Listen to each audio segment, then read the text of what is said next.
Corinna Wright is a celebrated winemaker at the helm of a popular vineyard and winery in McLaren Vale.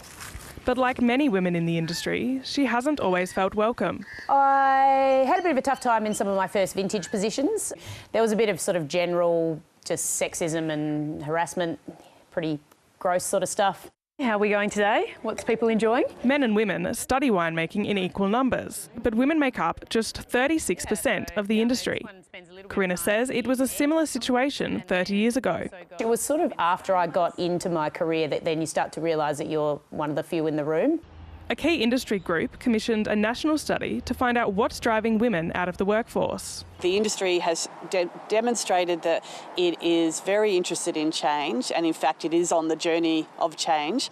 Researchers identified several key contributors to women leaving the industry. We did hear stories quite regularly of sexual harassment and even physical attention that was not wanted.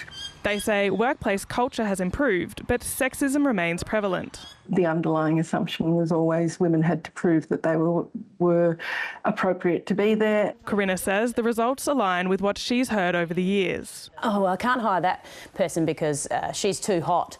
And she'll upset all the guys because they'll all be looking at her. Or, she's not hot enough, so that'll upset the guys because no one will be able to look at her. Researchers say the most common reason behind women leaving the wine industry is a lack of flexibility.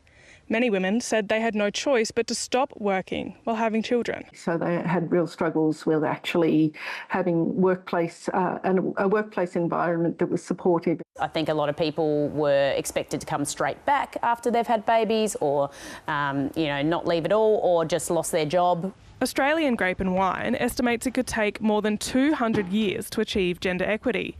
So it's helped to develop an equity toolkit informed by the study to speed up the process.